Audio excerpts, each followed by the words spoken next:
Nimuhumure bana b'Imana, dore amasomo atuzanira ihumure kuri iki cyumweru cya 19 tariki 9 Kanama 2020. Isomo ryamenye mu gitabo cya mbere cy'Abami umutwe wa 19 umurongo wa 9 n'uwa 11 kugeza kwa 13. Umuhanuzi Eliya ageze i Horebu ku musozi w'Imana, yinjira mu buvumo araharara. Uhoraho aramubwira ati, sohoka maze uhagarare ku musozi imbere y'Uhoraho, dore Uhoraho araje. Ako kanya haza inkubi y'umuyaga usatagura imisozi kandi umenagura amabuye imbere y'Uhoraho, ariko Uhoraho ntiyari ari muri uwo muyaga. Nyuma y'umuyaga haba umutingito w'isi, ariko Uhoraho ntiyari awurimo. Nyuma y'umutingito w'isi haza umuriro, ariko Uhoraho ntiyari awurimo. Noneho nyuma y'umuriro haza akayaga gahuhera. Eliya akumvise yipfuka igishura cye mu maso, maze arasohoka ahagarara ku muryango w'ubuvumo. Iryo ni ijambo ry'Imana. Zaburi ni ya 85. Uhoraho twereke impuhwe zawe kandi uduhe agakiza kawe. Isomo rya kabiri ni ryo mu ibaruwa Pawulo mutagatifu yandikiye Abanyaroma umutwe wa 9 umurongo wa 1 kugeza ku wa 5. Bavandimwe, ndavuga ukuri muri Kristo rwose simbeshya. Icyemezo ndagitangana umutima nama wanjye muri Roho Mutagatifu. Mfite agahinda kenshi n'intimba ishengura umutima ubutitsa. Koko rero nakwiyifuriza kuba ikivume ngewe ubwanjye, ngatandukana na Kristo, nigurana abavandimwe banjye dusangiye ubwoko kubw'umubiri, ari bo Abayisiraheli. Nibo batowe bahabwa ikuzo n'amasezerano, amategeko, imihango n'ubuhanuzi. Abasekuruza babo nibo Kristo akomokaho kubw'umubiri, we usumba byose, Imana isingizwa iteka ryose. Amen. Iryo ni ijambo ry'Imana. Ivanjiri ni yanditswe na Matayo umutwe wa 14 umurongo 22 kugeza kwa 33. Muri icyo gihe Yesu amaze kugaburira imbaga y'abantu mu butayu, ahera ko ategeka abigishwa be kujya mu bwato no kumutanga hakurya igihe agisezerera rubanda. Amaze kubasezerera azamuka umusozi kugira ngo asengere ahiherereye. Umugoroba ukuba ari wenyine, naho ubwato bwari bugeze kure y'inkombe, buhungabanywa n'imivumba kuko umuyaga wabuturukaga imbere. Nuko bujya gucya aza basanga agenda hejuru y'inyanja. Abigishwa babonye agenda hejuru y'inyanja bakuka umutima bati, nibaringa. Bashya ubwoba niko kuvuza induru. Ako kanya Yesu arababwira ati, nimuhumure nige, mwigira ubwoba. Petero niko kumusubiza ati, Nyagasani, niba ari wowe tegeka ko ngusanga ngenda ku mazi. Yesu ati, ngwino. Nuko Petero ava mu bwato agenda ku mazi asanga Yesu. Ariko abonye ko umuyaga uteye inkeke, agira ubwoba atangira kurohama, nuko atera hejuru ati, Nyagasani nkiza. Ako kanya Yesu arambura ukuboko aramusingira ati, wamwemera gato we, niki cyatumye ushidikanya? Nuko bageze mu bwato umuyaga urahosha. Abari mu bwato bamupfukamira bavuga bati, koko uri umwana w'Imana. Iyo ni Ivanjiri ntagatifu.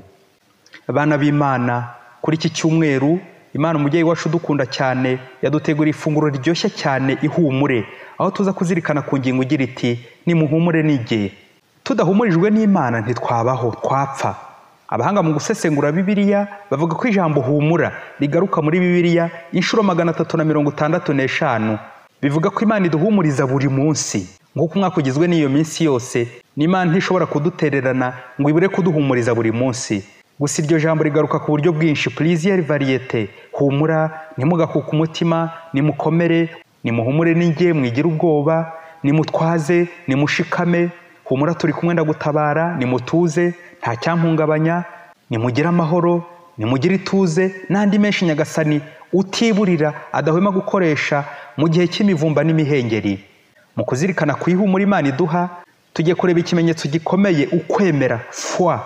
Imana idushyira imbere gishobora guhangana n'ibindi bimenyetso bitatu by'umwanzi uduhungabanya, ari byo kwivumbura, agitation, ubwoba, peur, no gushidikanya, doute. Ikimenyetso cya mbere, kwivumbura, agitation, manifestation. Mu isomo rya mbere turabona Imana iziduhumuriza ku buryo budakanganye, bworoheje, uburyo bw'umutuzo, le silence. Umuhanuzi Eliya yabonye Imana mu mutuzo aho yari ari mu buvumo. Mu guhura n'Imana abanje gukangwa n'ibintu bikangata, inkubi y'umuyaga, umutingito w'isi, umuriro, aho hose Uhoraho ntiyari arimo. Noneho nyuma y'umuriro haza akayaga gahuhera. Imana ntiba mu rusaku, Imana iba mu mutuzo. Ari nabyo twumvise mu Ivanjiri ubwo Yesu yari amaze kugaburira imbaga imigati nyuma y'ibikorwa by'ubutumwa akajya kwiherera gusenga. Amaze kubasezerera azamuka umusozi kugira ngo asengere ahiherereye. Bavandimwe, abantu benshi kuri iyi si bahora mu miguruko, mu mirimo idashira ituma badatuza, bagahora bahangayitse, bagahora mu rusaku mu kavuyo. Hari n'abitwaza ibikorwa by'urukundo ntibigere bicara hamwe ngo banabwire Imana ibyo bakoze. Abantu benshi baba mu kavuyo, birirwa mu isoko ntibagere ku isoko, ntibabona akanya ko gusenga, bagakora ibikorwa by'indashyikirwa byinshi, ariko bakabura icy'ingenzi mu buzima, umutuzo, le silence, aho bashakira Imana, aho Imana iri.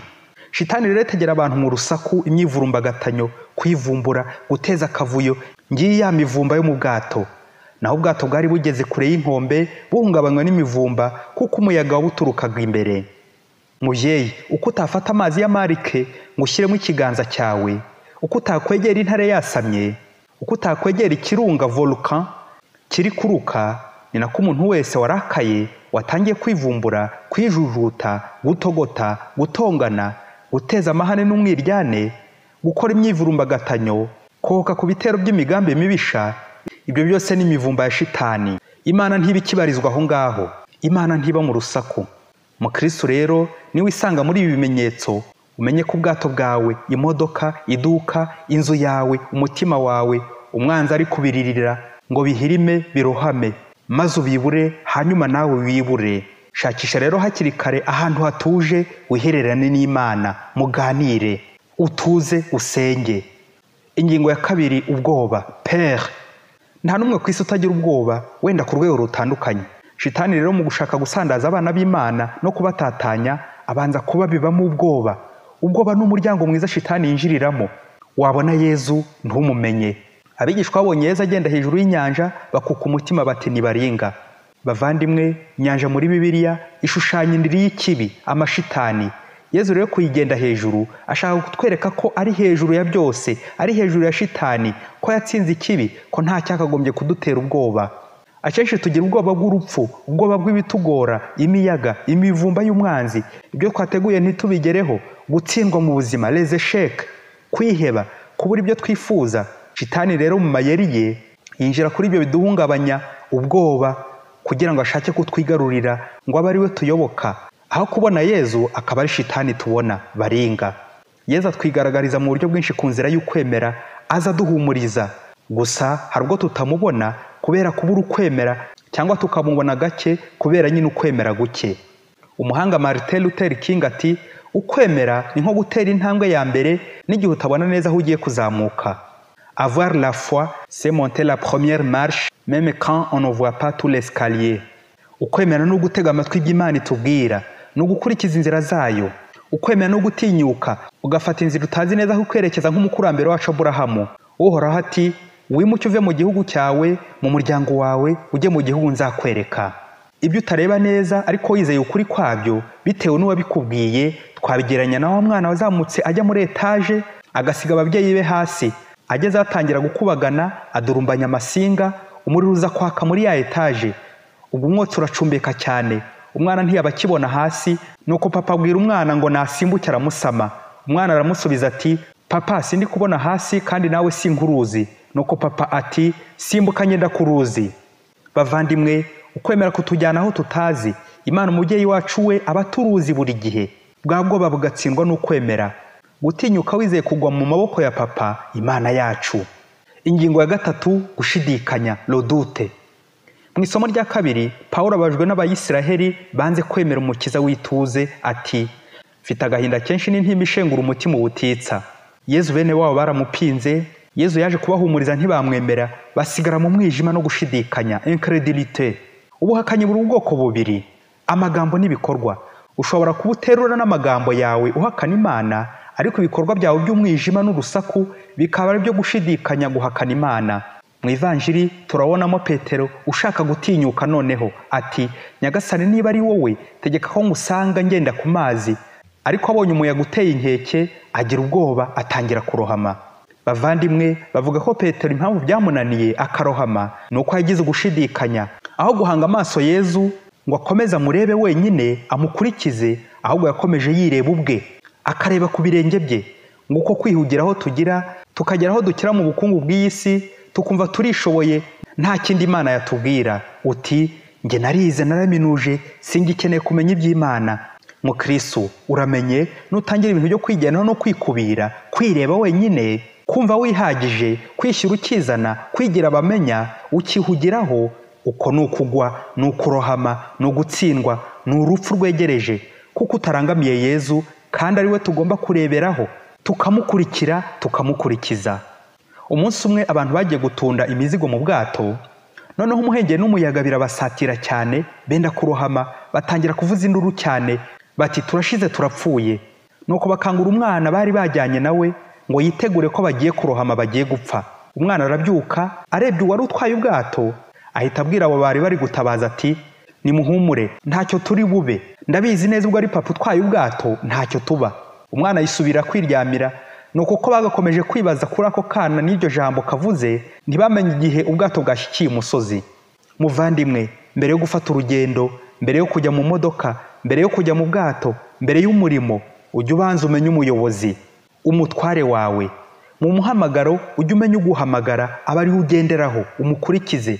Mu nzira y'ukwemera umere nk'umwana utegereje ijwi rya papa ati humura ninjye, simbuka ugwe mu biganza byanjye, nubwo utanduzi njye ndakuruzi.